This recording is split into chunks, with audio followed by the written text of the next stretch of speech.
Welcome to another episode of the Harvey Hour. My name is Nathan Harvey, and as always, I'm being joined alongside my dad, Stephen Harvey. How are we doing today on this Tuesday evening?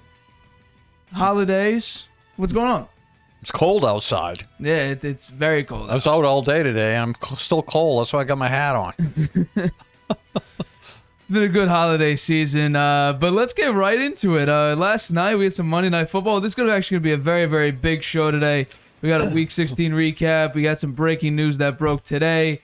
We had news that broke yesterday. We'll get right into it. But let's start with last night's game between the Los Angeles Chargers and the Indianapolis Colts.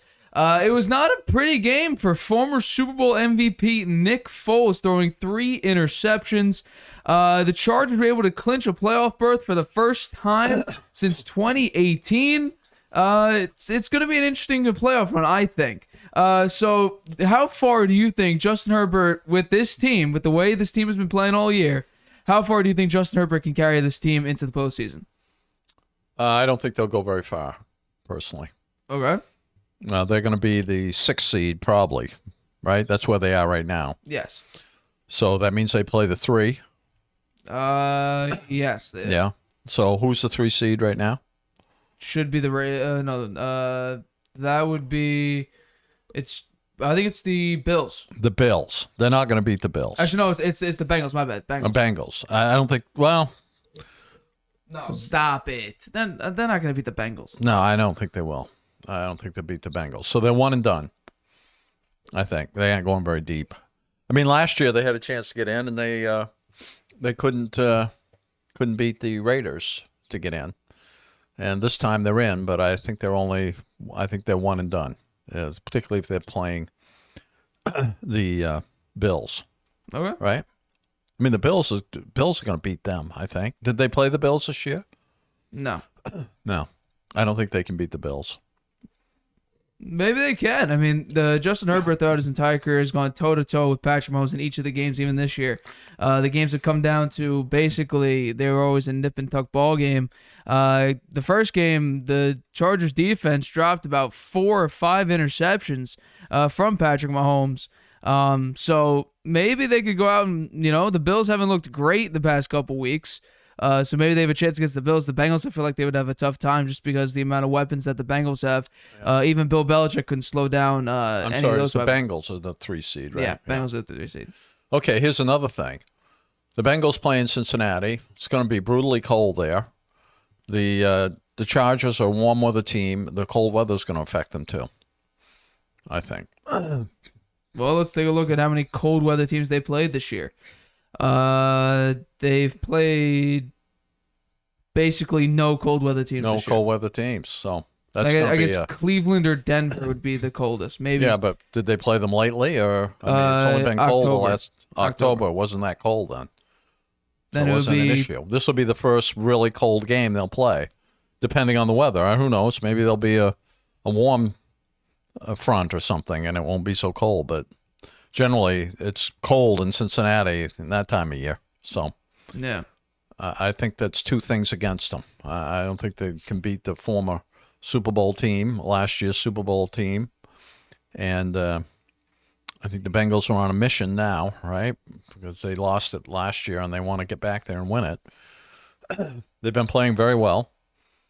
And I just don't think the Chargers have had a lot of very close games, teams they should have beaten, that they either lost to or it was really close. Right. So they have most of their players back now, right? I mean, they have their wide receivers are back. Keenan Allen's there. Yeah, their wide receivers. He had a good game last night. I mean, I think they're a good team. I'm not saying they're bad.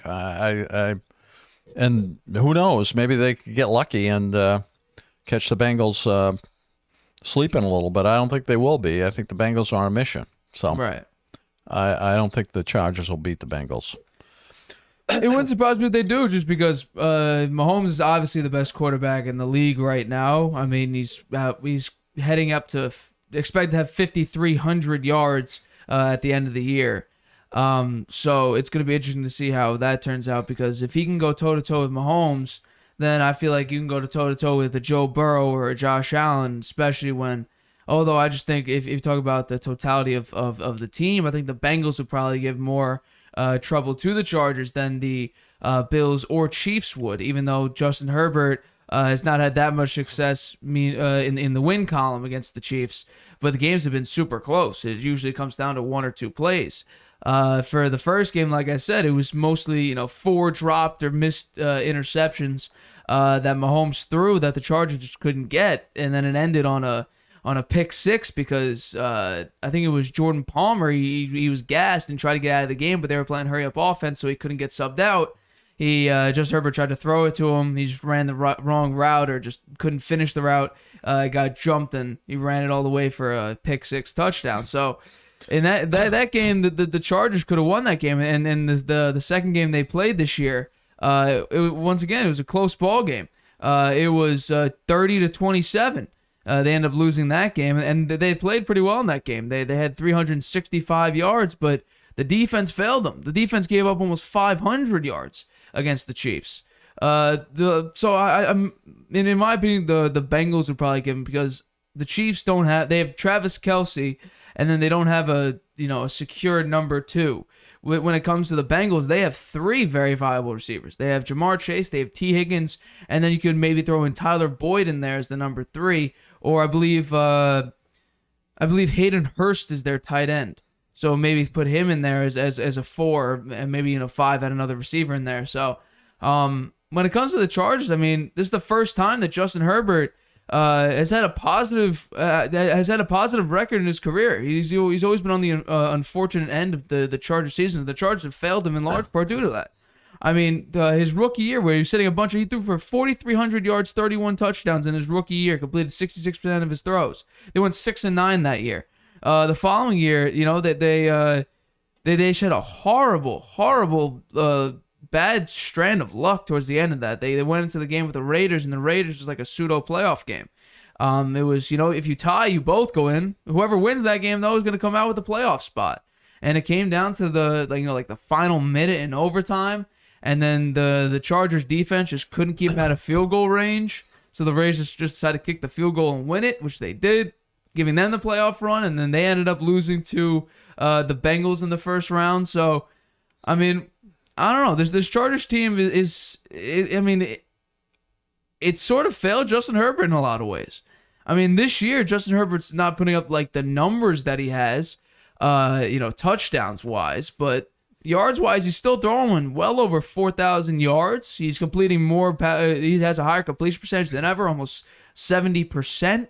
So the Chargers, I don't know. And most of the year, it's been, if Justin Herbert can lead us to a victory, it's sort of been like the Bucs this year. If Justin Herbert can come from behind or lead us on a game-winning drive late in the game, that's most of our wins. Except, Justin Herbert's had a lot more opportunities than that. Brady has been that fortunate to have that opportunity. I think the Chiefs will be rooting for the Chargers in this game. They don't want to face the Bengals down the road. I don't think they want to face the Chargers either. The Chargers have kept it always close. I mean, Justin Herbert in his first career game went toe-to-toe. The Bengals have the Chiefs' number. They tend to beat them. They are, I think, 3-0. Yeah. Joe Burrow's 3-0 against the Chiefs. But once again, I mean, the Chargers, I think they would rather prefer going up against the Bills. That's what I would think, because they've been able to beat the Bills in the playoffs. We'll see what happens. Yeah, I guess so. All right, let's move on to our next topic. We're talking about the Buccaneers, because that was... Oh, one more thing on the Chargers. I would say that making the playoffs saved the coach's job, right? Because they were looking at rumors of Sean Payton going there, right? And I think that coach is questionable. But I think making the playoffs saves his job for another year. I don't think so. When you have an elite quarterback, that's the bare minimum. You don't expect every season to say it'll be successful if Josh Allen or Patrick Mahomes or Joe Burrow just make the playoffs. You expect them to have playoff runs. So in that case, I don't think if they get blown out in the playoffs, and it's not Justin Herbert's fault, I still think Brandon Staley could lose his job. Because, when you have an elite quarterback like that, you don't say, okay, this year, Josh Allen, Patrick Mahomes, Joe Burrow, let's make the playoffs. You want them to, contend for a Super Bowl. And so in that case, Justin Herbert's right up with them. It's just he hasn't had the win success that all these other quarterbacks have because his team has failed him. Brandon Staley's the defensive head coach, and the defense was great in the beginning, and then for a decent part of the middle part of the season, J.C. Jackson got hurt. Derwin James was coming back from an injury. I think Asante Samuel had some injury troubles. And then your defense was lackluster. Joey Bosa got hurt. Khalil Mack wasn't getting the production that he had. Khalil Mack is a starter in the Pro Bowl. Because he's been good enough. I mean, well, good enough. It's, a starter in the Pro Bowl. That means he had a pretty good season. The Pro Bowl does not have the same status as it once had. But I think in terms of they don't play. They aren't even going to play a game now. But in terms of getting picked for it, I think that still has status. I don't know about that because I think there's a couple players that got snubbed in the Pro Bowl on both sides, AFC and NFC. But I don't know if they don't play well in the first game and it's not Herbert's fault. I think Brandon Staley could still end up getting fired at the end of the year. But that's just me. Now let's talk about the Buccaneers because this once again this is a bad game, and I remember talking about it on Friday's show, doing my Harvey hot hand. I said the Buccaneers would still get the win, but it would be close. It'd be ugly. I said that it could be Trace McSorley, Mike White on crutches, or it could be Johnny Manziel making a comeback. And at this point, it could have even been Tim Tebow, with a baseball bat hitting the football to his receivers, and the game would still be close. And it was. It went all the way to overtime, and the Buccaneers still got the win though. They got on a game-winning field goal in overtime. They won 19-16. This was an ugly game, ugly game. So how impressive was this comeback win for Tom Brady and the Buccaneers in Week 16? Oh, they needed the win, and they got it. I mean, it was ugly, but at the end there, Brady did what he needed to do to move him down the field and score the winning field goal. And before that, the touchdown. He had some nice passes in the last drive that tied the game up. And he did well in the overtime drive too. And the defense looked pretty good for them. Although, as you say, there wasn't much at quarterback there for the Cardinals. So I think the next game's a big one for the Buccaneers. They've got Carolina, and Carolina's been on a roll here lately. And look at this, Darnold is playing well. That's a little surprising to me. I never thought that guy. I thought he was done. For us, it's going to be a very interesting Friday when we choose when we make our picks, because I'm not going to say what it is now, but I'm going to have a very fun time talking about this team on Friday. So we'll get into that back on Friday. But I'm going to flip this question on its head. How impressive was this win? It wasn't. So if we're doing on a scale of 0 to 10 on the impressive scale, I would give it a -7, meaning it was 7 out of 10 unimpressive. They had Trace McSorley in his first career start, and he essentially went toe-to-toe with Tom Brady. I mean, the Buccaneers have been terrible. The offense didn't really get going. The greatest efficiency you saw on the Bucs is the efficiency you saw basically, most of the year when it came down to, late game drives. The Buccaneers have scored the fourth most points late in the fourth quarter and all of overtime. It's just the 3.5 quarters have been terrible. Hey, look here. According to the Bucs scoring in the first 3 quarters in overtime for like 4 games. The first Saints game, 3 points in 3 quarters, and then 17 in the fourth quarter in overtime. Rams, 6 points in the first 3 quarters, then 10 in the fourth or overtime. The second Saints game, 3 points in the first 3 quarters, and then 14 in the fourth in overtime. The Cardinals, which was Sunday night, 6 points in the first 3 quarters, then 13 in the fourth quarter in overtime. This team cannot play a full game. It just can't. And against the Bengals, it looked like a beautiful first half. You're up at one point. You're up 17-0. You finish out the half 17-3. Brady comes in. They have a mishap on a fake punt. Then Brady turns the ball over 4 consecutive times. And then he had 2 interceptions. The first one, it was just a complete miscue. He fired a little too early. Mike Evans didn't even look like he was expecting the ball to come to him. It was slightly underthrown, which has been happening a lot this year. And then the second one was completely his fault. He undercut the route, or he underthrew the route. It was just a bad throw. That's why I think Brady will retire, because according to him, as he always said, Well, he originally said a decent time ago that he wants to play till he's 45, and then he also said that he'll stop playing when he realizes he can't lead a championship team, and that is this year. I mean, they're probably going to play the Cowboys, and this Cowboys defense. Tristan Wirfs got hurt again. They just lost Josh Wells, their like backup guard. I think they're third string guard because a bunch of their offensive linemen are hurt. He's out for the year. Donovan Smith was out this game. Again, the team was riddled with penalties. Backed them up in the red zone a couple times. They had this game. They had 5 penalties for 30 yards. They went 6 of 17 on third down, 1 of 2 on fourth down. It was Leonard Fournette really carried this team in the second half, though. He rushed for 72 yards on 20 carries. Then you had 9 receptions, too. 9 receptions for 90 yards. Yeah. This team still doesn't have an identity. It just doesn't. It's trying to be a team that Tom Brady's always had. A team that could run the ball effectively enough that the play action works. Except in this case, once again, regardless of that 72 rushing yard game from Leonard Fournette, they are still the 32nd ranked rushing team in the league. Yeah, well, they're still. Brady's throwing the ball almost 50 times a game. He's averaging high 40s. He's leading the league in attempts and completions. And they did that last year. Except this time. How many yards has he got now? They have 4,000. He has 4,000, a little over 4,000 yards. It's pretty good. It is, but you know what? How many touchdown passes does he have? Not that many. We're talking about 21. 21. Not a lot. Definitely not a lot. At this point, I think Brady was up to like 35, 36 maybe, possibly even more. So this has been a pretty bad year for Brady. This would be his lowest season since 2019. We threw 24 touchdowns, 8 picks this year. He has 21 touchdowns, 9 picks.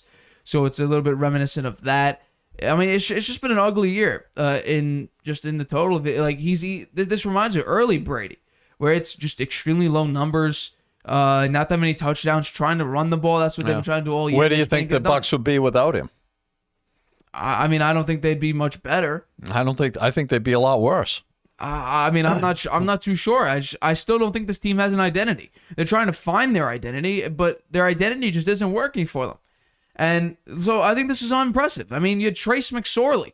The only relevance he has is that there was a song made after him a few years ago. And that's the only relevant part of Trace McSorley. He was a backup for Lamar Jackson most of his career. He made a key mistake late in the game. He tried to shuffle a lateral to one of the running backs, and he threw it high, and the guy muffed it, and the Patriots recovered. I mean, the Bucs recovered. Yeah. So this is very unimpressive. You know, when they play the Cowboys, because I mean, actually, I don't even know, because I'm sort of hinting at my Friday pick. But if Brady gets into the playoffs, and they are going to play the Cowboys as the 4 versus 5 seed. I don't know. This defense against the crippled offensive line of the Bucs, Tom Brady not playing that well, Dak Prescott looking for revenge. They will have a home game. There will be a home game. I don't think it'll matter. Truthfully, I think the Buccaneers have actually played that worse. Well at home. Yeah, I'm going to say yeah. I think the Buccaneers have actually played worse at home. So I would take. You know what? I don't care about hinting anymore. I'm picking the Panthers on Friday. I'm picking the Panthers because their defense has showed up most of the time. They just whooped up on the Lions. They slowed down their explosive offense. So I'm going to take the Panthers. The Buccaneers are minus 3-point favorites. I'm choosing Panthers plus 3 to win. I'm taking the Bucs. And you see my new picture in back of me there. I got it for Christmas. Tom Brady, highlights of his career. And I'm sticking with him. It's tough to pick against Tom Brady when it's an important game, a game to get into the playoffs. So I'm going to be picking the Bucs. And you're probably going to be losing that. I'm just going to say that right now. All right, let's move on to another topic. We're talking about the Patriots. It was a very expected end for me. I called the very outcome of this game when they were very, very close to the end zone. I said, watch, the very Patriot thing to do this season would be to fumble the ball, and a couple plays later, Ramondre Stevenson fumbled a ball on a questionable. Was forward progress stopped? The pool report, the referee said that he explained that they thought Ramondre Stevenson still had his feet and could have gone forward. So I don't think so. Well, that's the report, but I don't think that's really going to be argued much because he ended up fumbling his second fumble of his career. The first one would be against Miami back in week 1 last year. He fumbled the game, and then the Bengals went out, and they got the ball back. Mac Jones had a chance to go up and win the game. Hail Mary just didn't end up working. It went through the arms. I believe Tyquan Thornton dropped another one, but I don't think it would have mattered because I think time ran out by then. But this did seal the win for the Bengals. The Bengals are cruising right now to a potential number 1 spot in the AFC. The Patriots are, fighting for their life to get to a playoff that I don't think they truthfully deserve. They're gonna be very lucky if they get into the playoffs. Because we're gonna talk about it on Friday. Tua is back in concussion protocol. I don't know. It's a big question mark on whether he should continue his career. This is his. How did he get back in the concussion protocol? I didn't see that he got hit in the head. After the game, I think it might have been yesterday, he told his coaches or whatever he has concussion symptoms. So Really? they put him back in concussion protocol. I'm saying this is his 3rd concussion this year, although technically it would be the second. But did he get hit in the head in the game? I didn't. No one showed that. No, there was a play where his head bounced off the turf after getting tackled. But he never mentioned any concussion symptoms during the game. He didn't show signs of it. Although his gameplay, his game was not. It fell off. It seemed like after that hit, he threw 3 horrible. I think it was 3 terrible interceptions. And the last interception was a incredibly underthrown route. Didn't even look at the receivers looking at him. But this Patriots team, I gotta give it to the Patriots defense. They showed up a little bit in the second half, but in the first half, Bill Belichick's amazing defense, allowed Joe Burrow to go 28 of 36, 284 yards, 3 touchdowns. I think they showed up more than a little in the second half. They didn't give up any points. Yeah, 22 points were scored in the first half, nothing in the second half. The first 2, so they more than showed up. The first 2 drives, Marcus Jones got cooked each of those, and that's the problem with where the Patriots are playing now. They were down Jalen Mills, who isn't a very good cornerback, and they're also down Jack Jones. And so the Patriots were left with 5'8", 175 Marcus Jones, 5'10", 190 Jonathan Jones, who is horrible in solo coverage, 5'9", 185-pound Miles Bryant, up against 6', 201 Jamar Chase, 6'2", 203 Tyler Boyd. And there was a deep pass. It was T. Higgins against Marcus Jones. Think about this. Marcus Jones is 5'8", like I said, 175. He was up against T. Higgins, 6'4", 219 pounds. And he got absolutely cooked, out-bodied. The Patriots are very... How about the second half? They didn't give up any points. Because the Bengals took their foot off the gas. I'm not so sure about that. Are you kidding me? I mean, the Patriots came back. It was a 22-18 by a string of luck. And then they threw a pass. And the guy muffed it. He caught it, and it was stripped by Judon, and the Patriots recovered the fumble. And I believe that was a touchdown where Mac Jones hurled out a pass. It tipped off a 5th-string tight end into Jacoby Myers' arms for a 48-yard touchdown. Hey, they scored. That's called luck. The other touchdown they scored was it was a close game. It was an amazing completion. In fact, the Patriots could have won that game. They beat themselves. They beat themselves, Nate. They did not deserve that win. They were down there They were at the 6 or 7 yard line, and Ramondre Stevens fumbled it. Mm-hmm. They were first and goal. And there was very little time left. So I think they would have won that game if they'd scored there, but they turned the ball over. Well, they probably would have, yeah. But to get there, think about the luck they needed to get there. It was a 48-yard deflection to Jacoby Myers' arms. It was a beautiful completion by Joe Burrow, except it wasn't to a Bengals receiver, it's into the arms of Marcus Jones. For a pick six. Yes, but that was a horrible pick six right into his arms. Wow. And then there was just a couple field goals that they made after that. I think the Patriots this season, they've had a number of games they could have won. They beat themselves. They could have beaten the Raiders, and they made a boneheaded mistake there and lost that game. And this week, this against the Bengals, the fumble right down there near the goal line that cost them the game. So they could have. There's 3-4 games they could have won this year, but that they beat themselves at, and that's a shame, I think. And the penalties too.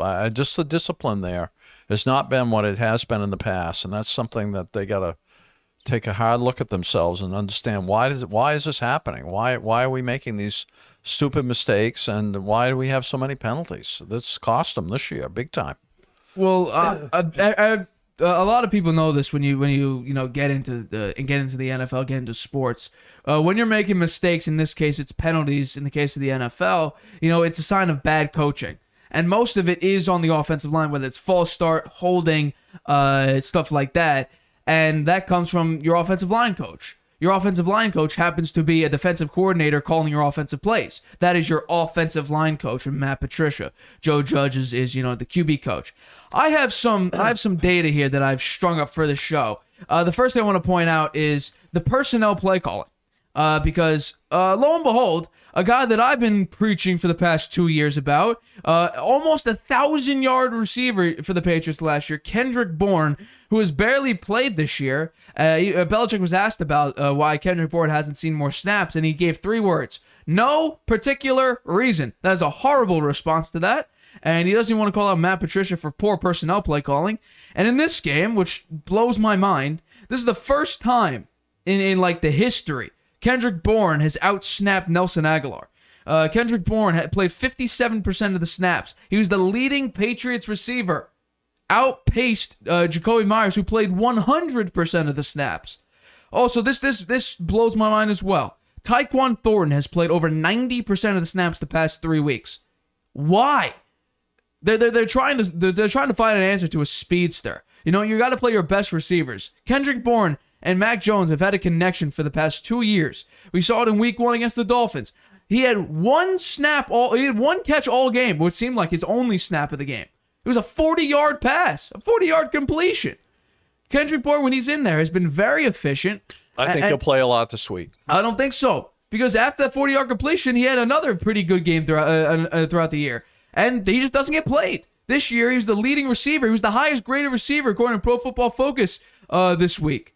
He's not. I guarantee you, the next 2 weeks, he'll have maximum 5 catches for a maximum of 80 yards. Because they're just not going to play him. He may get 7 targets because he's not going to be played. If he's playing 57% of the snaps, Jonnu Smith, who got hurt at the end of the game, played the same amount of snaps as he did. So you're playing Tyquan Thornton 93% of the time. You're going to end up losing a lot of games because your best receivers are not out there.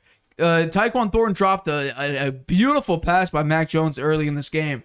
And I just don't think... I've said it before, I'll say it again. Tyquan Thornton, I don't think runs a very great route. I don't think he has particularly great hands. I think he's more of a return, because who else do you have on return? You have Marcus Jones. He's a speedster. That's his. I'm pretty sure he ran track in college. So I mean, and you also have Marcus Jones. So they're trying him out. They're seeing what he's got, and that they're seeing whether he's going to be a keeper. It hasn't worked all year.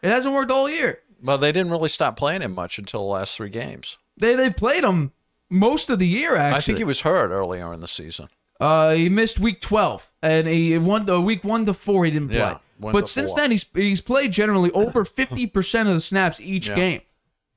Well, we'll see. And it just hasn't worked. And it just hasn't worked. The most catches he's had was 4, and that's happened twice. Week 6 and week 14. The most receiving yards he's had in a game was week 6 against Cleveland with 37.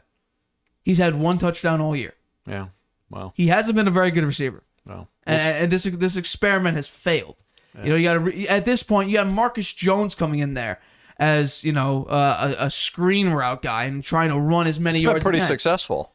It's been okay. And, I guarantee you, they might turn Marcus Jones into a receiver now. Say, you know what? We're going to draft a cornerback. It seems like he can play any position, although I wouldn't put him on the line. Yeah, I wouldn't either. Oh, linebacker. But keep him as a receiver. He'll probably be a better receiver than some of the guys you have. I think he might be better than Nelson Aguilar, but I doubt it. And he's definitely a better one than Tyquan Thornton, in my opinion. But, it's just how they use it. I have some data here also. I'm just going to keep I want to keep ripping on the amazing play calling by Matt Patricia. I think I have. Please tell me I have it here as startup. Here we go. This is a 3rd and 4, right? This is like the first couple seconds into the 3rd and 4. Mac Jones is at about a 12-step drop back here. He's about 12 yards behind the line of scrimmage, and this is the play. I believe I have the way it turned out as a graphic. Here we go. So this is the way the graphic turned out. Jonnu Smith and Hunter Henry in the middle of the screen ran into each other. And the pocket collapsed. Mac Jones needed to escape. No receiver was within 12 yards of a 3rd and 4. Once again, we'll go back to that graphic originally. That was a 3rd and 4. That was the outlook of where a 3rd and 4 was. No one is within the line of scrimmage or even on screen besides the guy, Ramondre Stevenson at the bottom of the screen. And I believe that's Jacoby Myers at the very, actually, I can just look it right now. Yeah, it's Jacoby Myers at the top of the screen. And he's still on his route because he's on a very deep comeback route. A very, very deep comeback route that didn't work. This is an amazing call by Matt Patricia. Looks like Jacoby Myers is wide open. Yeah, but look at where Mac Jones is. The pocket already collapsed. The play is already over. Where is he? Bottom left of the screen, towards the 30-yard line on the left hash. Okay. That's where Mac Jones is because the pocket collapsed. I'll play it again. Pocket collapsed. Mac Jones needs to roll out left because the offensive line had a horrible day. And the play's over by then. Didn't see Jacoby Myers. Well, look at where Mac Jones is on the left side. I know. He could have thrown it back across the field. Right. The pocket collapsed. He was running at that point. He's free over there on the left side. Play the play. Let's look at the play. I don't have the clip. This is the best I could do. Yeah. But that's interesting. I like that. Yeah, it's no one's open really. I mean, Jonnu Smith and Hunter Henry ran into each other. There's a lot of pressure. Yeah, I know. A lot of pressure. That's the way a 3rd and 4 looked. No one was within 12 yards of the line of the first down. That is horrible play calling. And then I think I've a 3rd and 5, 3rd and 6. Here we go. Here's a 3rd and 6. Mac Jones tried to try to change the play because it just wasn't working, and I'll replay it again here. He tried to go to his wristband. It's supposed to be a wide receiver screen. That's what he was looking for. He tried to change the play, and I believe the inside guy is Jacoby Myers, and he just doesn't read the play. Just doesn't read the play at all. Didn't look like a very good pass there. Well, because the play was dead. He threw it before the Stevenson even turned around. Because the play was not supposed to be up the middle. No, but that was the safety valve, right? It was nobody open on the outside, so he went to the safety valve, but it was a wide receiver screen. That was the only play call. Because it was supposed to be an audible. He changed it. He did a motion with his wrist, and the inside guy, who I believe is Jacoby Myers, didn't even look at Mac Jones. Every other receiver is looking at Mac Jones besides him. And I think I have one more, but I'm not too sure because it may be our next clip. But this offensive play calling has been terrible. Bill O'Brien is expected to get severe calls by the Patriots this offseason. That's a change that Robert Kraft's looking for. And I think it's going to work because he made Aaron Hernandez and Gronkowski look like the best 2 tight ends in NFL history. It worked so efficiently in the early 2010s. And now you take a look at what it is now. Jonnu Smith doesn't. They don't know how to use Jonnu Smith. Hunter Henry's okay, but he got hurt very early in this game. They have not used the tight ends as efficiently as they could have. That's what I've been saying for 2 years. Jonnu Smith's making 4 years, $50 million. Hunter Henry's also making a lot of money. They just haven't been able to get this right. Matt Patricia, he won't get fired because that's Belichick's issue. He doesn't fire anyone he likes. He either lets them go or he repositions them. Which that's just, that's a whole nother situation. We talked about it last show. Belichick, Urban Meyer was told by Bill Belichick that he only wants to hire and deal with people that he likes. He doesn't want to actually go out, maybe get someone, efficient and actually good. So they're going to call up Bill O'Brien, try to fix the offense. And this is not on Mac Jones. There was zappy chance still at the game. This is not on Mac Jones. This season, he's had a couple blunders here, but it's not on Mac Jones. There was a throw to Jacoby Myers where it was behind him. But you have to realize, that throw was, yes, it was behind him, but it was to save Jacoby Myers from getting obliterated by the deep safety. The deep safety, if he let him, the deep safety was right there to maybe knock Jacoby Myers out of the game. It was behind him. It was incomplete, but it saved potentially Jacoby Myers, I'm not say career, but it saved him from getting severely hurt. And that's what some good quarterbacks do. They throw it so you don't get hurt. So this season, I mean, we saw it last year. Season's not over yet. Yes, it is. Stop it. The Patriots have I think they have I think it's 23% chance to make the playoff. Yeah. And the Jets are right behind them. It's not as far as you might think between the gap between the Jets making the playoffs and Mike White and benching. The Steelers are there too. They have a more outlandish shot than either of those teams combined. So this Patriots team's bad. They do not deserve to be in the playoffs. They do not in the least deserve to be in the playoffs. Wow. They might get very fortunate with, Tua getting a potential concussion again, staying in concussion protocol. But still, I think, this offense hasn't been good because, you have a defensive play caller calling the offense. And you have a failure. You have two failure head coaches as your direct QB coach and the dude in here giving you plays. Well, it hasn't worked very well. I think they'll make adjustments next season. But the season's not over yet. 2 more games to go. So where should the hope come in? Where is the hope? Where do you see definitive proof that there is hope in the Patriots? That the Patriots could be successful in these next 2 games against the Dolphins, who they never beat. I think they've kept most of the Bills. games. Most of the games have been close this year. The ones they've lost, generally they beat themselves. So if they can clean up the penalties and keep the turnovers down, I think they have a good chance against the Dolphins. So which games do you think have been close? Because I'm taking a look here. The Jets have been close. They won both those games. Because Zach Wilson's a CFL backup quarterback. Don't say that. That's no, but I'm just saying. You said they were close. They won both of them. Yes. Okay, so keep going. They did not have a single offensive touchdown in the second game. W is what counts, man. They were against the Steelers in week 2. That was a 3-point game. They won that game. They won that game. Yeah. They lost. I'm looking at some of the ones they lost that were close. Okay, they lost to Green Bay. That game, they should have gone for it. They should have had 4 down territory and run the ball all 4 times there when they were around midfield to get that first down, and then they would have been close to field goal range. They could have won that game. Are you talking about? But that one they didn't beat themselves. They didn't turn it over. They couldn't get the first down, and they didn't let Zappy. Well, I think they should have run it. Zappy was trying to throw the ball there, and he didn't complete the pass. So I think they should have gone for 4 runs there. They were like 2. I think it was like 4th and 2. Or are we defining close 1 score or like 10 points? How do you define close losses here? I'd say with a touchdown. The Vikings. The Vikings was a close game. 33-26. They lost. Yeah. That game, that's not. There's another one where I can't remember which game it was. Where Aguilar had the ball knocked out. They were behind, but they were driving, and Aguilar got the ball knocked out. And was it a close game? It was a very close game, and they would have been taking the lead there if they scored on that one, and they turned it over, and that was the end. And then they have the Raiders game and the Bengals game. Yeah. Those are three potential wins. It could be. 10 and whatever right now. They could have had 10 wins, right? They only have 7 right now. Okay, then how do you define? They could have been 10 and 5 right now. They no longer can beat the Bills. That's just a fact now. If it's not 80-mile-an-hour winds and Mac Jones could only throw 3 attempts, they are not going to be able to beat the Bills. They've punted once in like 11 drives or 11 quarters. Sorry. Well. I don't know what will happen when they play the Bills. That's the last game of the season. I'm just saying, I think there were 3 games out there that they could have won if they hadn't kind of beat themselves. So that's unfortunate. So you're saying just because they lost close, that's your hope? That's your prayer because they lost. No, close I think games? they can beat I think they can beat the Dolphins.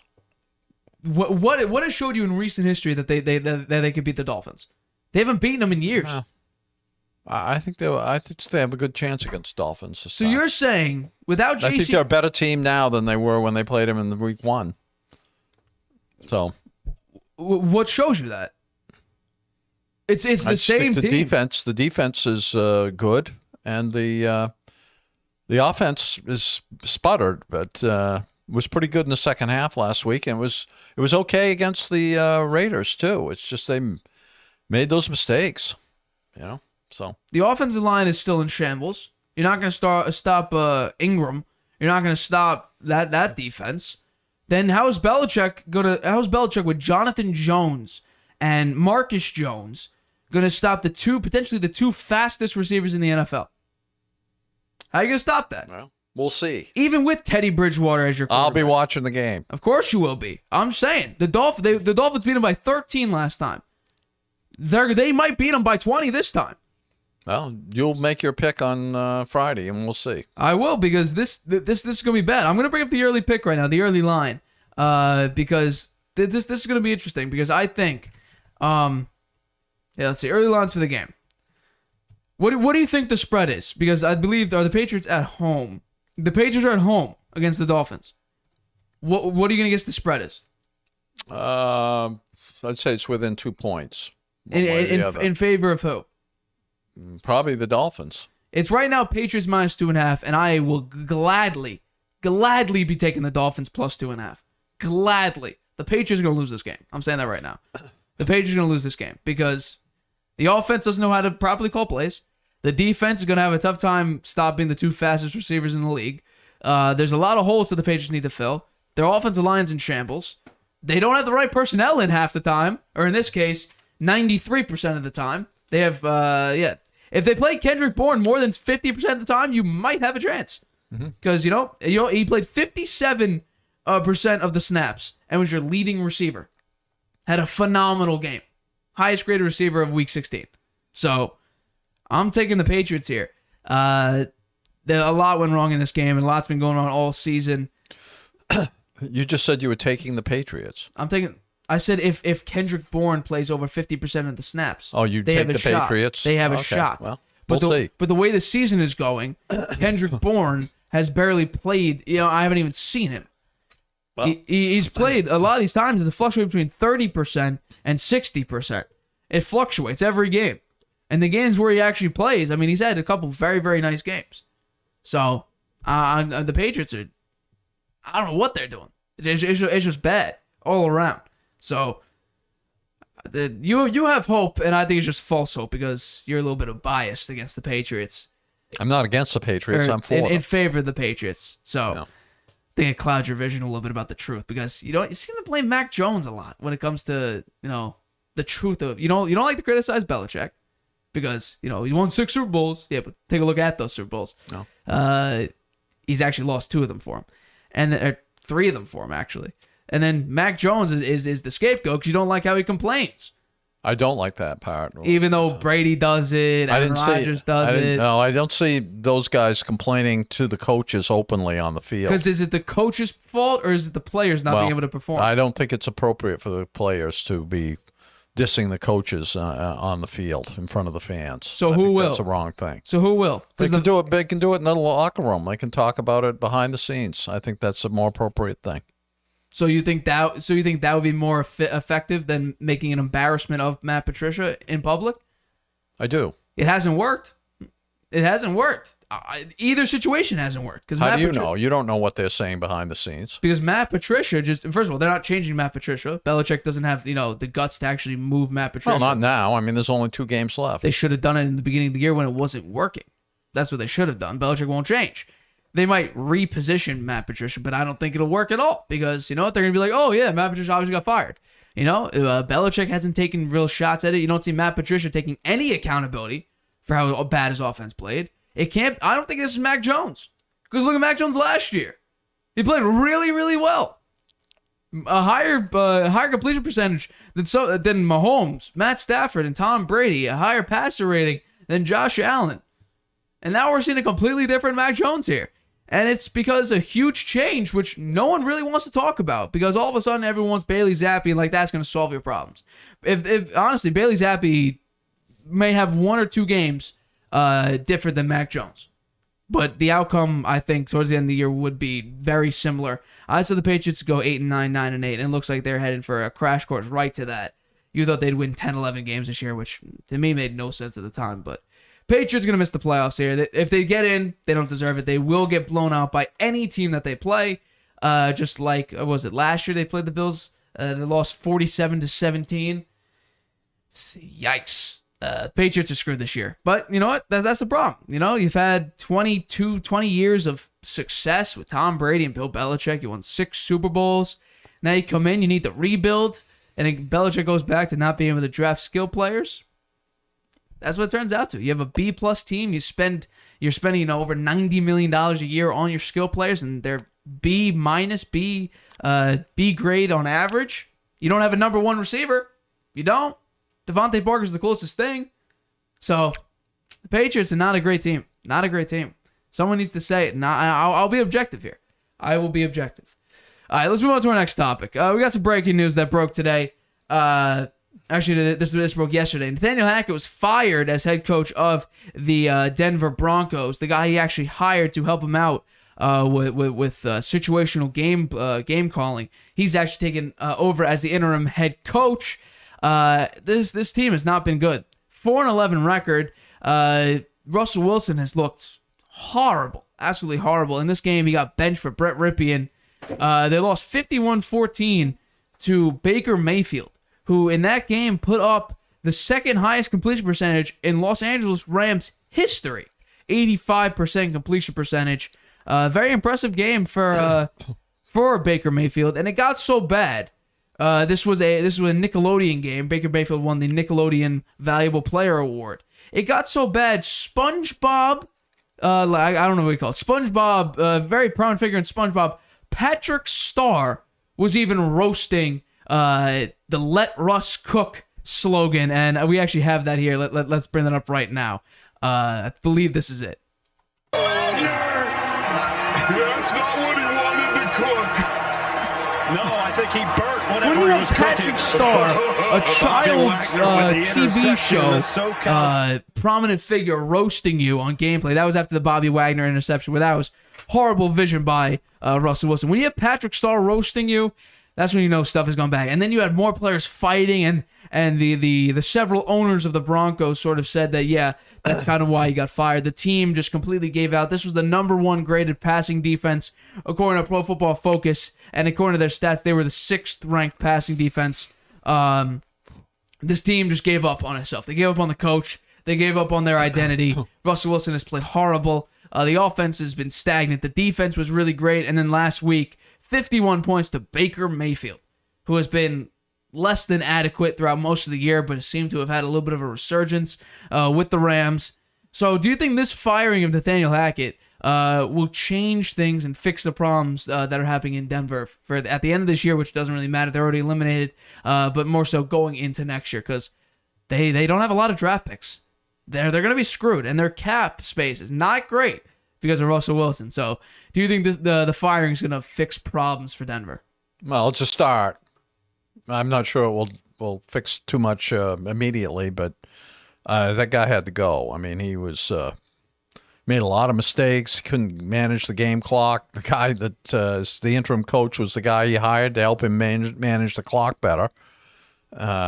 He just was not ready to be a head coach, and I'm surprised actually they didn't fire him sooner. But a game like this where you get beat 51-14, that did it.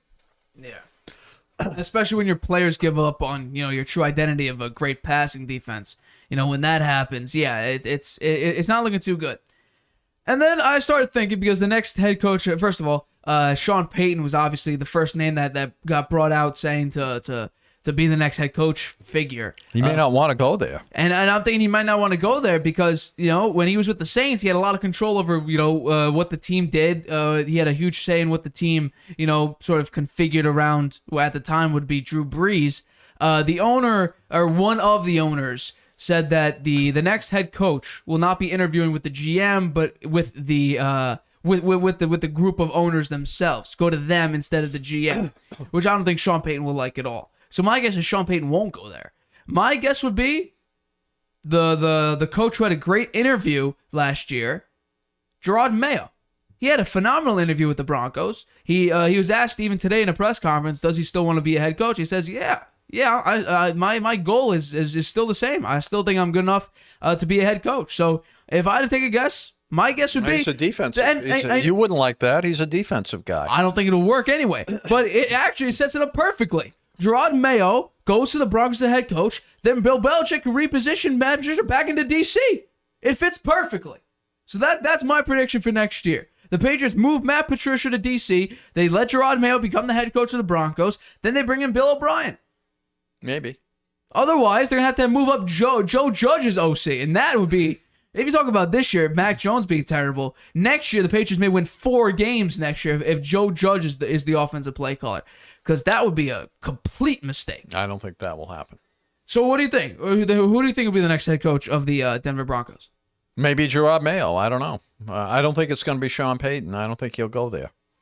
So if it's Gerard Mayo, then do you... I mean, there's going to be a bunch of coaches fired this year. Maybe one of the fired coaches will wind up in Denver. I don't know. Well, But guys, they got problems, man. They signed Russell Wilson to that long-term deal with lots of money.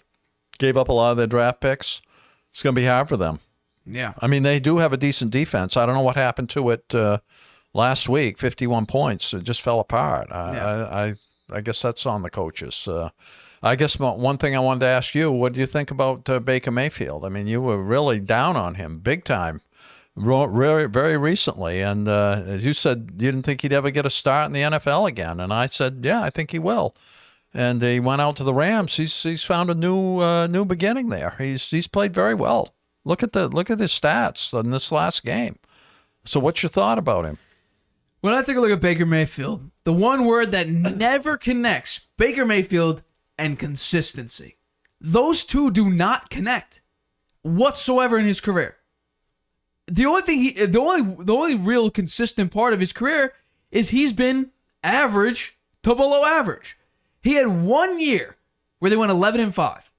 Not bad. 1 year without but he hasn't OBJ. been in the league that many years, right? He's been in since 2018. Okay, but he's been hurt a good part of that time. But the thing was, He took him to the playoffs, and the Browns hadn't been to the playoffs in many, many, many years. I refuse to let injury, sort of, make an excuse for Baker Mayfield. You know why? If he was out, no, but I would agree with how you. about the last few games with the Rams? No. You talk about I'll consistency. get into that. No, I'll get into that. He's been consistent with the Rams. No, I'll get right? into that. But what I'm saying, he's played very well for them. No, I'll get into that in 1 second. But what I'm talking about when it comes to the Browns is that he did go 11-5, but you talk about, he got hurt. He still played. If he was out that time, that's what I'm saying. Okay, he didn't play. That's fine. He wasn't playing up to the top of his game because of the injury. But that's the thing though. He couldn't let himself sit out and let Case Keenum, a very comparable quarterback, he didn't want to. I mean, he's a competitor. And that put out bad film, which is why when the Browns decided to move off of him, he had basically no buyers. He had the Panthers, who then he turned out to not be a great quarterback for the Panthers. Okay, when it comes to the Rams, right? I've been very, very impressed when it comes to how he's playing against the Rams. The one bad game he had was against the Packers. 12 points, you lose by 12. You had barely above 50% completion percentage, 111 yards, a touchdown, a pick. But the Raiders game was very impressive. You were about 48 hours. You were up 48 to 56 hours with the team. You were learning the playbook basically. You took a chance and booked the flight way before the waiver wire just to assume that Sean McVay liked you enough to actually pick you up. You were there. And you came back against what at that time was the worst passing defense in the league. But you know what? You still had a great comeback. You made some very, very good throws. You were able to win that game. This game, I think there's a little bit of a smokescreen. The Broncos were in shambles. At one point, the defense was fighting itself. You had, I guess, I think you had. No, but their defense has been good this year, right? And, the Broncos defense. And they haven't given up. They haven't been giving up 50 points a game. They've been playing very well, and they got shredded. Yes, they got shredded by the Rams. And the Rams, they don't have all of their personnel either. No way near. They don't, and so they have Baker Mayfield, who came off the scrap heap. Went into the game with no knowledge of the playbook at all and had a good game, and now he knows the offense better. Look what happened: 51-14 against a very good defense. Not in that game, because I'm saying there's a smokescreen there. Russell Wilson, first of all, got benched in this game, and I'm actually going to go on in this topic to why that has nothing to do with Baker Mayfield against their defense. Russell Wilson's the quarterback of the Broncos, right? And here's why though, because there was a defensive tackle. We talked about this on the show a couple weeks ago. Was screaming at Russell Wilson to get the offense going. He had 3 interceptions in this game. When Russell Wilson has thrown 2 picks in his last 2 attempts at that time, the defense literally sits on the bench for all of 3 minutes. You're going to get a little pissed off, I would say. You're going to get tired. And the smokescreen is this team stopped believing in itself. This team gave up on itself. Because once again, This at one point, Well, that's on the head coach. And that's why he got fired. Yeah. The team was fighting itself. You had linemen arguing and fighting with Brett Rippey, the backup quarterback. This team was... You had starting linemen fight backup quarterbacks. You had Russell Wilson get benched. The offense is horrible. We've seen that all year. Well, I'm not saying Baker Mayfield played poorly. He played really well. For Baker but Mayfield, there's a little bit of a smokescreen my here. message to Baker Mayfield, good for you. You came back from the scrap heap. People thought you were done, and you're making a name for yourself again. Good for you.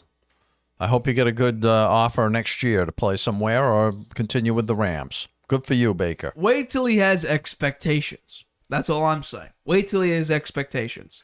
That's what I voted for throughout the early this year. I said, wait, Baker Mayfield, when people don't believe in him, that's when he performs his best. When the Panthers expected him to carry what was a lackluster team on offense, he couldn't do it. And this time, first of all, the Rams have already been eliminated from playoff contention. No one's expecting Baker Mayfield to be the savior here. They all know Matt Stafford will resume the starting job next year. Do I think Baker Mayfield could re-sign with the Rams as a backup because Matt Stafford's been dealing with injuries recently? Yeah. Maybe. I think he can get maybe 4 starts next year. Well, maybe he gets to compete for the starting job. There's no way Baker Mayfield will compete for the starting job.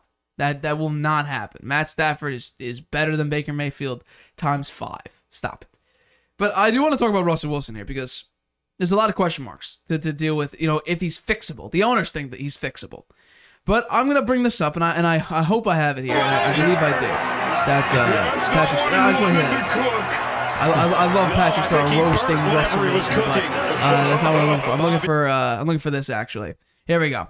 That was another look. I meant to cover this with the Patriots. Nobody's looking on that 3rd and 5 route. Nobody's looking.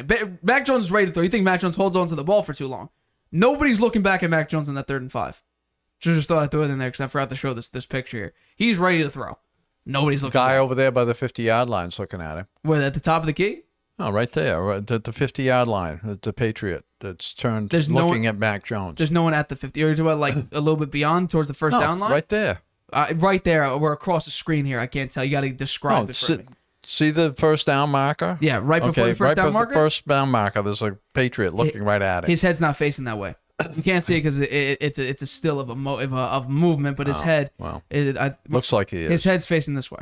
It's not turned around. But I do have Russell Wilson here. This is Russell Wilson's career with the Broncos. All of his 10 years with the Seattle Seahawks. We can see a pattern here throughout most of his offensive career. We say he's a Hall of Famer. He is one of the highest passer ratings in the league. Let's take a look here. Let's dive in a little bit deeper into Russell Wilson's offense right now. If we look throughout most of his career with the Seahawks, he's had a top 5, if not top 3 rushing game. Well, that's surely helpful. Throughout most of his career with the Seahawks, he's had a top 10 defense. A phenomenal defense. And throughout most of his success, most of the Seahawks' success was during the Legion of Boom. From 2013 to 2015. That's when most of the success was during the Legion of Boom. And then when it was let Russ cook, he couldn't deliver. And Russell Wilson has not been really asked to throw the ball that much anyway. The highest it ever got was back in 2017 where he was 6th highest in pass attempts. But generally, there's only one other time where he was top 10 in pass attempts, which was 2020. Otherwise, he's average to below average in pass attempts. 15th to the lowest it ever got was 26th his rookie year when he had the 3rd best rushing attack in the league. His defense and the running game has always been the key to let Russ cook. And when the running game wasn't there, when the defense was not as good as it could be, the last 2 years on the Seahawks, they had the 31st passing defense. But when they had a slightly above average running game, and they had an average rushing defense, but a very, very bad passing defense, their passing offense wasn't able to keep up. And neither was Russell Wilson. A lot of those times, yes, they would make the playoffs because there were issues for the Rams were not fully established. They were dealing with, Jared Goff and his, failure. Sean McVay didn't reach the Rams early in Russell Wilson's career. The 49ers are still trying to find an identity with Colin Kaepernick falling off the edge of a cliff when it comes to his gameplay in the middle of the 2010s. And then, the Seahawks, they were there. They had the Legion of Boom throughout most of that time. And you know what? The Patriots broke them during that Super Bowl. They were never able to recover from that. And Russell Wilson really, and I think we're seeing a trend. I don't think we're seeing a little blip in the radar here. I don't think we're seeing an outlier. I think we're seeing a trend here. Because this year, they have the 20th passing offense, the 23rd rushing offense, the 6th passing defense, and the 16th rushing defense when it comes to the Broncos in 2022. And they went 3-10, or I believe they're 4-11 now. So we're not taking a look at this team. We're not taking a look at Russell Wilson. I'm not saying he's an Hall of Fame. I never understood why he was a Hall of Fame.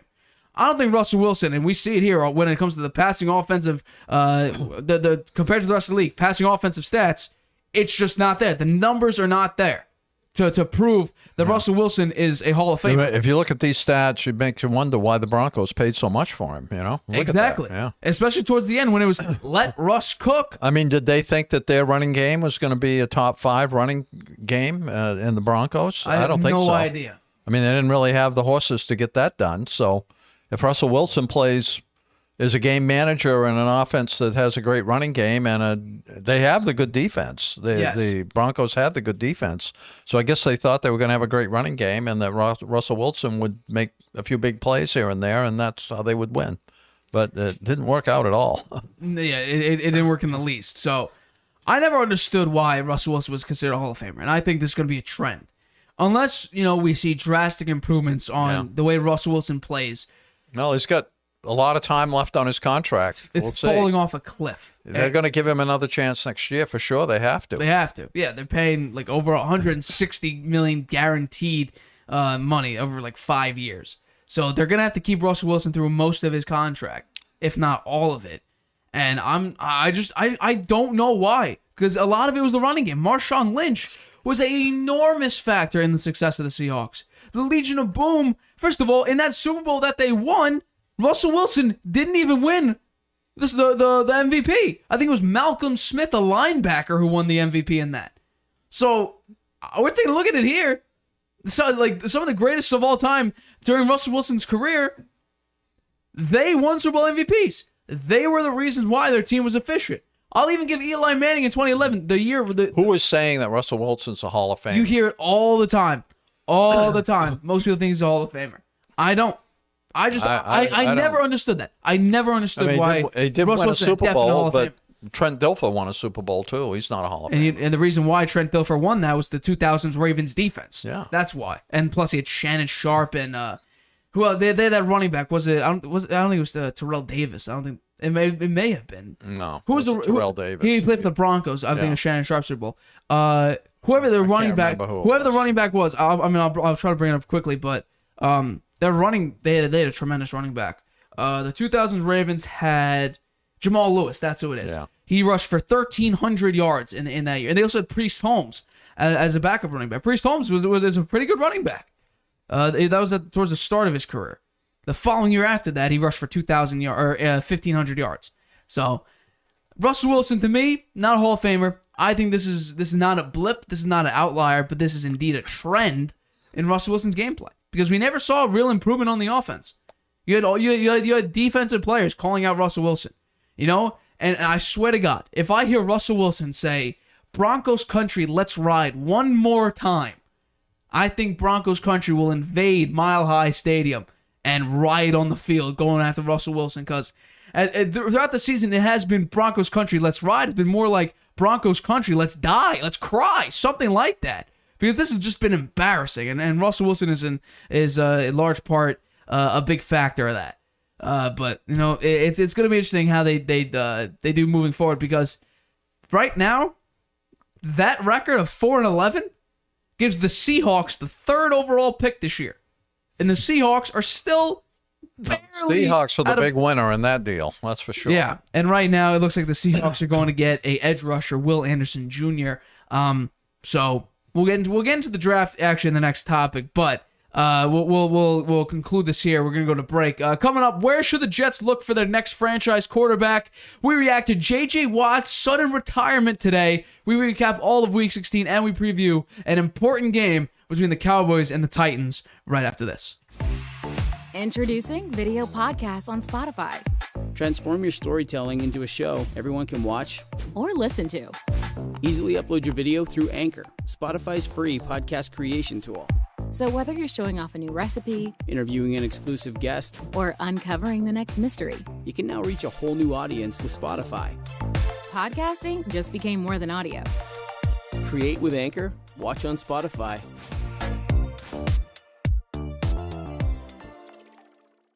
Welcome back to the Harvey Hour. My name's Nathan Harvey, and as always, I'm being joined alongside my dad, Stephen Harvey. Let's get into our next topic. We're talking about the New York Jets because there was a report coming out by Jay Glazer of, I believe he works with Fox Sports. Yeah, Fox Sports, Jay Glazer. He reported that Zach Wilson and the Jets are seemingly going to part ways in the offseason.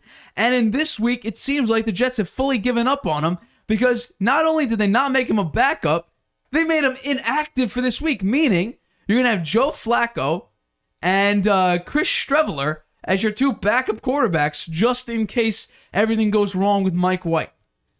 So we're taking a look here, and also he says that the Jets seemingly have lost all confidence in Zach Wilson's ability to perform on the field. So I'm going to ask you, since the report coming out, and I agree with it, we also have my brother also mentioned it way before the season even started, saying that Zach Wilson doesn't really perform, that they should actually move on, which is weird coming from a second overall pick just 2 years ago. But we've seen this from the Jets. They did Sam Darnold after year 3. They gave up on him. Where do you think the Jets should look for the next quarterback? Do you think they should stick with Mike White going forward as their franchise quarterback, or they had the 15th overall pick going into this draft? Do you think they should try to look for a quarterback in this upcoming draft? Yes. Which one? Keep Mike White or draft one? Well, I think they should keep Mike White, and they should draft a quarterback as well. So you're saying do both routes? Yeah. Okay. Yeah. I mean, I think Mike White has had he's had some bad luck, right? He's been hurt. He gets hurt in these games. He got a tough injury, man. Broke 2 ribs, and that's tough to come back from. So he's had a few good games. He's had some poor games. I think his small sample size. His jury's still out on him. I don't think you can count on him as your franchise quarterback. I do think probably give him a chance, and but draft the best available quarterback with your first pick.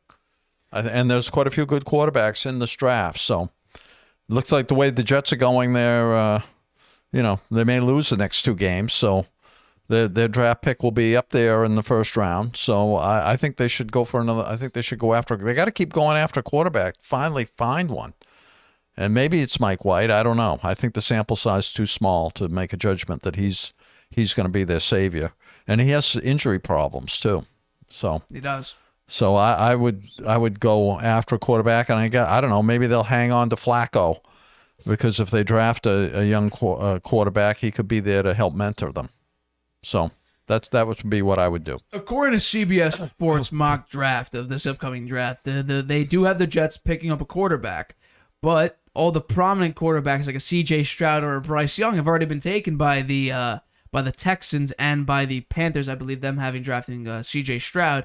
So they have the Jets drafting Anthony Richardson, the 19th ranked prospect in the draft. Hey, where does Anthony Richardson play? He's 6'4", 232 out of Florida. He's a sophomore right now. They have him picking him up. My guess is, just based on how this is going to turn out, the way the Jets have been dealing with quarterbacks, he won't be anything special. But it could be a little. Sounds like you got the size. Yeah, 6'4", 230. Yeah, that's. With the quarterback, it's the head, too. It's not just the brawn; it's the brain. Right. The brain is very important, and I think that's where poor Zach Wilson fell down badly. Yeah. Although, he didn't have all the true abilities of a quarterback. He had the athleticism that could be used as a quarterback, but his accuracy and his arm strength was also there, but his accuracy just was never there. It can never be a savior. But I guess really you're in a tough spot because I kind of agree with you. You have to draft one because if Mike White isn't the answer, you got like 36-year-old Joe Flacco? I think he might be 37 next year. Maybe I'm exaggerating his age, but he's definitely an aging quarterback. Yeah. You have him as your go-to, unless you want to do bootleg Tim Tebow version of Chris Streveler as your backup quarterback moving forward, but I don't think so. Wow. So Mike White is really the only answer for you right now, but the Jets just can never get a quarterback right. I know. They've had very hard luck there. That's for sure. And this team is super successful. They have a good nucleus on They both do. defense and their offense. It's just the quarterback position has really let them down. Yeah. I mean, if they had great quarterback play this year, they'd be right up there. They might have been winning the division. Potentially. Yeah. They've already beaten the Bills once. They split with the Bills. Yeah. And they could have, honestly, if Mike White didn't get, obliterated in that game, they had a chance to beat him. They did have, I think they lost 20-12. Yeah. So they had a chance to beat him. It's just they couldn't because, Mike White was going out there and, what seemingly was. Well, we'll see how he does the rest of the season. He's got the next 2 games to show what he can do. Yeah, cleared the play. He's going up against the Seahawks. I mean, they win both games. They have a shot at getting into the playoffs, too. My guess is they probably do make it because the Patriots go against the Dolphins and the Bills. So if they lose both those games, the Jets have, and if the Jets beat the Seahawks, they're in perfect position to go out and make the 7th seed. Yeah. But it'll be interesting to see how this ends up. Let's go into today's breaking news. J.J. Watt posted on social media how this game against the Bucs on Sunday was his kid's first NFL game and his last home game. So he's essentially announcing his retirement at the end of the year. Do you think J.J. Watt will be a first ballot Hall of Famer and get his gold jacket when he's eligible in the 2028 Hall of Fame draft, or Hall of Fame, I guess, class? I do. You do. Yeah. He's been a great player. And he doesn't have a ring. He doesn't have a Super Bowl ring. He does not have a Super Bowl That's ring. too bad because he deserved one. He had some injuries. He had some seasons where he was hurt a lot, and so he was hampered by that. But when he was out there in his prime, man, there was nobody better. And his brother is very good too. Yes. Yeah. So I hope he gets into the Hall of Fame. I think he's deserving of it. I would definitely define J.J. Watt as the Aaron Donald before Aaron Donald. Because Aaron Donald came in 2014. At that point in J.J. Watt's career, in 2014, if we're talking about the end of the 2014 season, J.J. Watt had already had 2 seasons of over 20 sacks. I believe he's the only player in history to have 2 seasons of over 20 sacks or more. At that point, he was a 2-time Defensive Player of the Year. He made 3 straight All-Pros, 3 straight Pro Bowls, and in 2014 he was the runner-up for the MVP. So if his career accolades are, he's a 5-time Pro Bowler, 5-time All-Pro, 3-time Defensive Player of the Year. He won a Walter Payton Man of the Year after I believe it was Hurricane Sandy, I believe, or it may have been, but he did a tremendous job with the. I believe he's very big in the community. I believe he was still with the Texans in 2017. Very, very prominent in the community, doing a lot of good things outside of his football career. Yeah. And that speaks highly of him as well. And, I mean, obviously, in retrospect, you take a look at that at the Bucs game. He played outstanding in that Bucs game. I think he knew before going into that game, or maybe even going before, like right before the season, knowing, this is probably my last year, I'm going to hang it up. And what sucks is that he's only 33 years old. Yeah. He's dealt with injuries. He had 2 seasons where he played a total of 8 games. Yeah. It was 2016, 2017. Sort of in his prime. That 2016 season, he was coming off a season leading the league in sacks at 17.5. I mean, like I said, he's the Aaron Donald before Aaron Donald here. Yeah. And when we're talking about greatest defensive players of all time, he's up there. I think he's up there. It's just too bad he had those injuries. That's all. Would I put him in my? Yeah, it's too bad he couldn't have been on a team that could get to the Super Bowl. I mean, I would need to seriously look at it, but I think I would put him in my top 10, truthfully. Defensive lineman. I mean, I put him in my top 5 of defensive linemen. I'll talk about defensive players maybe all time in the general context of things. Because Aaron Donald says, in just the general scheme of defense, it's him and Lawrence Taylor. Well, if I'm saying that J.J. Watt was the Aaron Donald before Aaron Donald came into the league, I think it's perfectly viable to say J.J. Watt, top 10 defensive player all time. I throw in Ed Reed, Ray Lewis. You might throw Patrick Willis in there. Obviously, Lawrence Taylor and Aaron Donald are in there. There's been a lot of good defensive players. Maybe throw Champ Bailey in there. I'd probably throw Champ Bailey in there. Wow. There's a lot of Reggie White. Throw him in there. Mean Joe Green you throw in there. Yeah, there's been a lot of good football players out there. But I think you could argue. But those guys you've been naming are Hall of Fame players, and he's right up there with them. I think J.J. Watt would absolutely be a first ballot Hall of Famer. During his prime, 2012 to 2015, he was one of the most, if not the most, unstoppable defensive end in the league. Was truly unstoppable. The only downside is he played for the Houston Texans. They just couldn't do it. Well, they got to the playoffs a few times. They just couldn't do much. They just couldn't do anything in the playoffs. Because his first season where he had 20 and a half sacks, they went 12-4. Gary Kubiak as their head coach and Matt Schaub. There's your first problem. You had Matt Schaub as a quarterback. They made it all the way to the divisional round, lost 41-28 to the Patriots. It was just unfortunate. And then the following year, they went 2-14. J.J. Watt in that year had 10 and a half sacks that year. Still made an All-Pro. They went 2-14 after going 12-4. That's ridiculous. That was Wade Phillips as their head coach at the end of the year.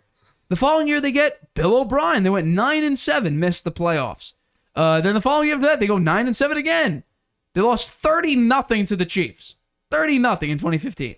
2016, towards the end of his prime, they go 9-7, make it to the divisional round, lose 34-16 to the Patriots again, and had Brock Osweiler as their starting quarterback that year. Yeah.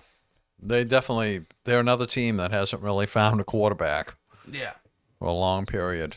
Well, they had Deshaun Watson, right? And then they got in trouble, got suspended. Yeah. He hasn't been much, right? Deshaun Watson for the Browns, he hasn't looked like any world beater, right? No. They would have been better off with keeping Baker Mayfield this year. They probably would have won more games. Even Jacoby Brissett, keep him in there. But I don't know. J.J. Watt just seems like a very nice guy. I mean, towards the end of, I think it was really, really quality guy. It was. I mean, I forget who. I believe it was J.J. Watt. I think he was talking to. It was on Hard Knocks, I believe. I think he was talking to. Was it Kyler Murray? I think he mentioned Kyler Murray during it was like a mic'd up. He apologized for wasting some parts of his early career, like the early years of his career, just wasting it away. I think that was J.J. Watt, and I think it might have been on the Cardinals. It was either that or it was it might have been Deshaun Watson at the end of the Texans run, but I'm not too sure. But I think it was J.J. Watt. He's just a very, very nice guy. It sucks how he's retiring at 33, but it could be he might make a return because Larry Fitzgerald just gave up on the Cardinals. He said, I'm done. After his first year with Kyler Murray, he's like, yeah, I'm just gonna walk away here. I think Larry Fitzgerald could have kept going maybe, but who knows? It looks like J.J. Watt's taking a step back. He's retiring. It's unfortunate, but yeah, I think definitely he's gonna get a gold jacket first try. Pro Football Hall of Fame 2028. You'll see J.J. Watt as a first ballot Hall of Fame. I hope so. All right, let's get to our Week 16 recap. We'll go over this pretty quickly, but let's break it down. I think we have it going right now. Let's get the numbers up right now. I'll start really quickly. Not a great week when it comes to the spread. A lot of X's here. The win-loss column was okay, but let's get into it very, very quickly. We talked about the Jets already. The Browns, Cleveland Clowns, good for the Saints. Andy Dalton played next to nothing, really. It was all Alvin Kamara for that game. So props to Alvin Kamara for doing well. The next game, I thought Desmond Ridder may be a little bit more comparable to Marcus Mariota, but their red zone was terrible. They just decided to run it when they were in the 20-yard line and got stopped every single time. I said the Ravens would win, and they did. Tyler Huntley was able to secure a playoff spot for the Ravens, which is absurd to think about. But Ravens got a playoff spot. They took the win here. The one that I said was the easiest pick of my Harvey Hot Hand. By the way, I went 3-2 this week for my Harvey Hot Hand. You know what? It turns out to be completely right. 22-0. The Patriots called their way in, a couple lucky touchdowns there. I think this is an obvious pick for me. So Bengals beating them. There's no surprise there. The Bills. I thought bad weather maybe. I thought the Bears might keep it close. In that case, no, they didn't really. Josh Allen was able to play good enough to beat them by more than 8 points. Bills are looking to get the number 1 seed to contain the number 1 seed in the AFC, and they have a chance to do that. They are toe-to-toe with the Chiefs, but they do hold the number 1 spot because they did beat the Chiefs this year. So they got to keep winning if they want to keep that number 1 spot. The next one, Thank God for Greg Joseph kicking a 61-yard field goal to beat the Giants. This is a weird game. Also, good job for Justin Jefferson breaking Randy Moss's record for most receiving yards in a season with the Vikings. Good for Justin Jefferson. He wants votes for MVP, and I'm sorry, that's just not. Receivers just don't get MVP votes. It's sad because I don't think Cooper Kupp last year, he was going on Calvin Johnson's record. He was. I don't think he got many, if any, MVP votes, and I don't think Calvin Johnson, when he broke the NFL record, got many votes for MVP that year. So it's just unfortunate, but the Giants, they once again, it was Saquon making some explosive runs. He ran for over 80 yards. You had a couple receivers combined for 179 receiving yards. So you may have something going there. But the Vikings were able to pull out a win. I should have known this going forward because Jared Goff and the Lions did not play well on the road. I should have known that. And in retrospect, I'm thinking about it. I've been harping over here about how good the Panthers defense has been with Steve Wilkes. It showed. They stopped the most explosive offense in the league right now. The Panthers were able to come and they did their damage against the Detroit Lions. So Panthers got a big win, and you know what?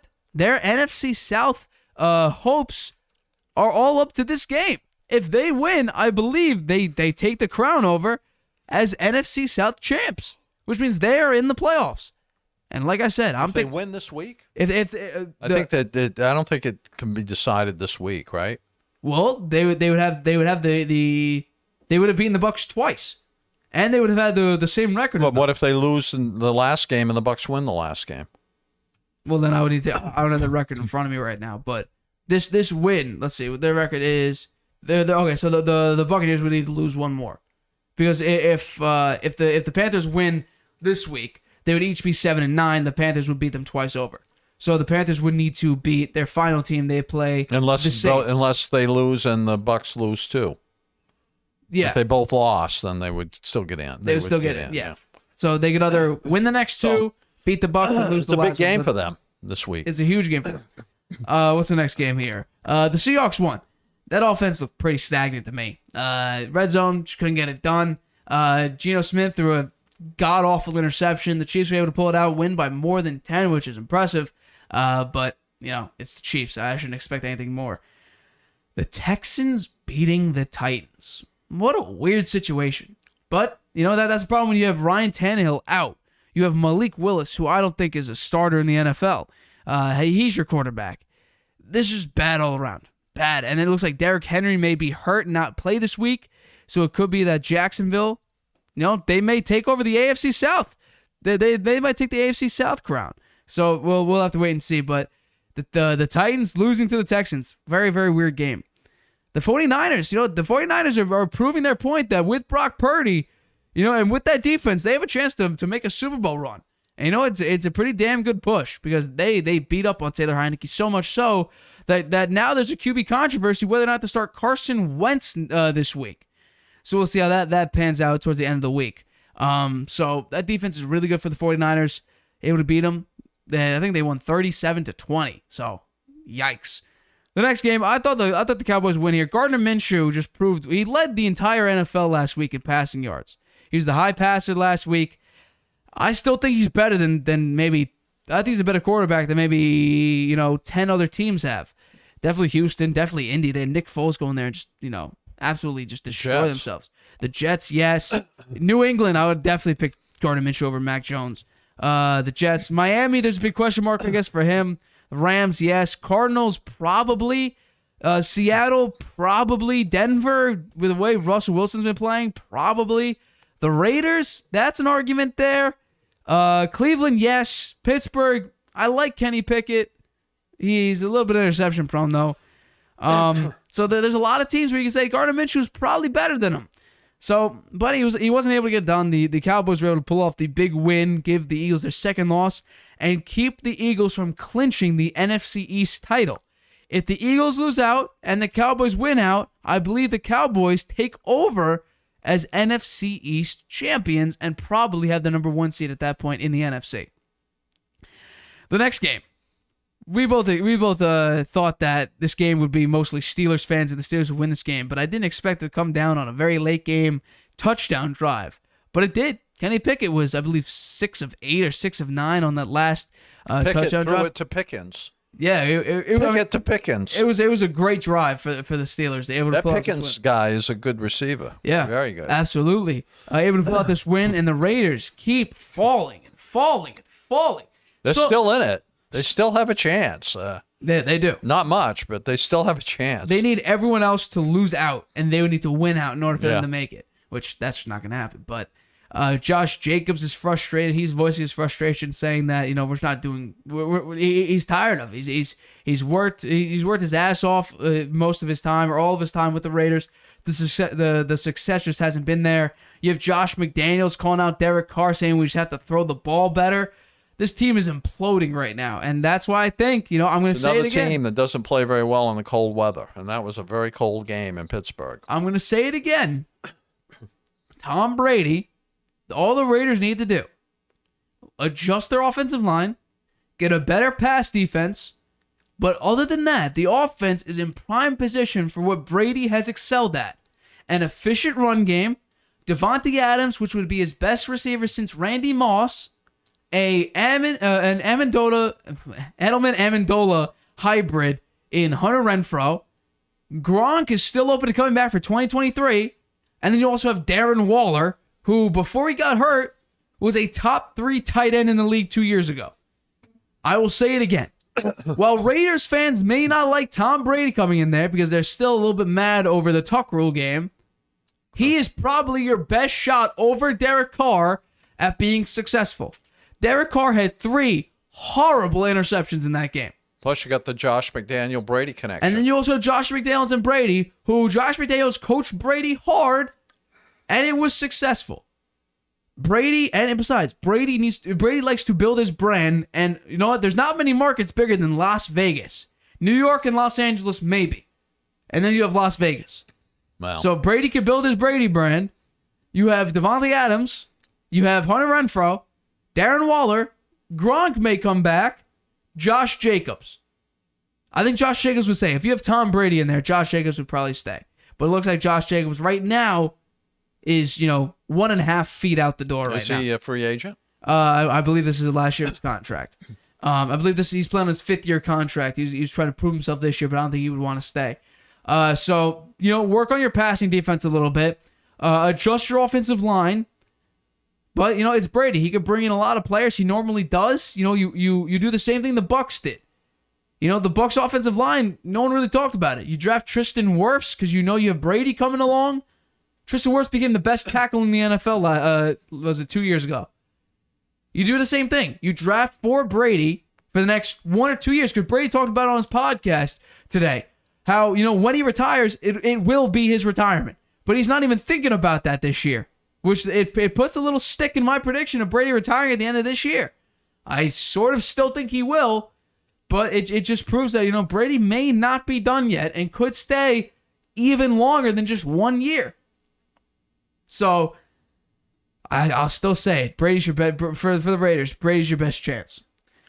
Tua in this game got concussed, or, potentially, he didn't show any signs of concussion, except, his play dropped off after he hit his head on the turf after being tackled. But the Packers are still in it. They went from 3% to 30% chance to get into the playoffs. I still don't believe it. But They need help, right? They're They do not need going to help. get there on their own. I think if they, they are 7-8. They play the Lions still. I think if they win out, they just have a chance to make the playoffs regardless. Oh, yeah? I thought they believe needed so. help. I believe so. They may need a little bit of help, but I think if the Packers just win out, they have a chance at making the playoffs. Well, 'Cause they have a chance, but I think they need somebody else to lose. They would probably need. I mean, if Washington the on this players, they need they need Washington to lose, right? one. I don't think they Because need to lose one though. if the teams ahead of them win out, then they no way they can get in. They don't play any of those teams head to head. Well, they play Detroit head to head. No, but Detroit's not a playoff team right now. Yes, but they're right on the brink along No, but with Seattle. they need it's really there's only one spot left, right? The Giants. If the Giants lose both, then they would be out. They could be out if the They'd Packers. be 8-1. Yeah, and so the Packers could get ahead of them. Yeah, they would be 9-8. I thought the Giants had won 9 games. They're 8-6-1. 8-6-1. Okay. Washington's 7-7-1. That's the team that they would jump. Yeah. So if Washington wins out, then the Packers can't get in. They need help. There are 3 teams that are in playoff contention. The Packers and Lions are tied at 7-8. Actually, no. The Packers, Lions, and Seahawks are all tied at 7-8. The Lions have the edge. They're a half game above because they beat the Packers earlier this year. Yeah. I believe the Packers play them this week, but I'm not too sure. We'll get that on Friday. But Broncos, we already reviewed that. Baker Mayfield played well. Smokescreen. Russell Wilson got benched. They fired their head coach. Bucks game, I talked about this earlier in the show. Trace McSorley, Mike White, Johnny Manziel, Tim Tebow could have kept this game close. Bucks offense is bad. It's very, very bad. They're going to get blown out by the Cowboys if they make it to the playoffs. And the Chargers, we talked about this in the opening topic, able to get the win against Nick Foles, throwing 3 interceptions and having a tremendous fall-off since winning Super Bowl MVP. But quickly recap your picks, or your recap of your picks. Okay, well, you covered a lot of it. I guess the only comments I would have is I was surprised that Carolina blew out the Lions. The Lions had a better chance for the playoffs than Carolina did, and Carolina has now played themselves into a chance. So I give them the credit, but I didn't think they were going to win that game, and they did. And then the other one that I would comment on would be the Eagles and the Cowboys. I thought the Eagles would win. If it hadn't been for the 2 interceptions that Minshew threw, maybe they would have won that game. The turnovers cost them. But Minshew played well. Just the turnovers hurt him. I thought the Steelers, that was a great game. I watched that game. That was the 50th anniversary of the Immaculate Reception. It's nice that the Steelers won that game for Franco Harris. May he rest in peace. And I was happy the Bucs managed to pull out the game against the Cardinals. That was a fun one to watch as well. Looking forward to the picks on Friday. And what a great weekend for football. Yeah. Saturday, Thursday night, Saturday, and Sunday, Monday. My God, my eyes are shaped like a football now. I watch so much football. Let's get into the final Thursday night game. Do I have the topic board here? I'll quickly switch that right now. But we are going to get into the final Thursday night game of the NFL season because it's wrapping up right now. This is the final game between the Titans and the Cowboys. I believe, is this? I hope I have that up right here. Yes, here we go. The Titans and the Cowboys are playing this Thursday night, the final Thursday night game of this NFL season. I believe, hopefully, I can get this going because I might have issues bringing up the score. But I'm going to pick the... Yeah, we have issues with the score, so I guess I'll just work this around here. I'm going to pick the Cowboys to win 30-17, cover the 10-point spread. The defense is too good. You're up against Malik Willis, who just isn't a starting quarterback in the NFL right now.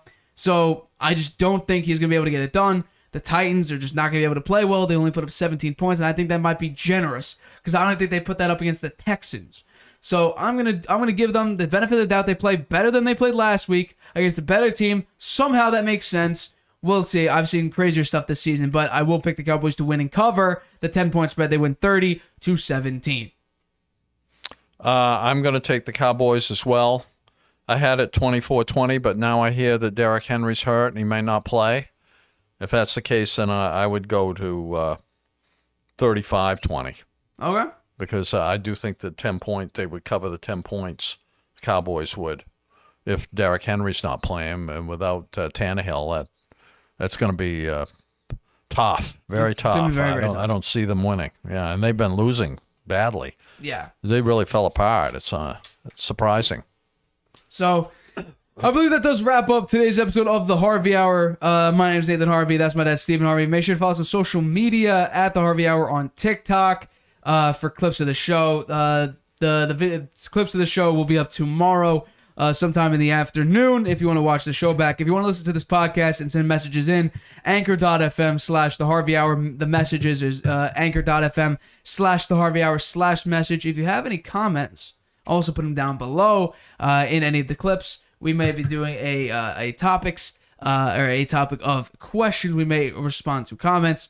Thank you all for the continuous support. My name is Nathan Harvey. That's my dad, Stephen Harvey. We are the Harvey Hour. We will catch you guys Friday, 6:30 p.m. Eastern, right on the brink of a brand new year, 2023.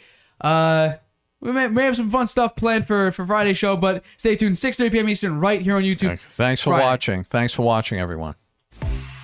Introducing video podcasts on Spotify Transform your storytelling into a show everyone can watch. or listen to.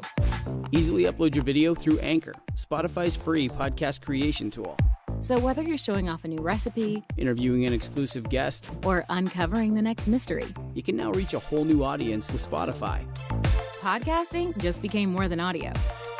Create with Anchor, watch on Spotify.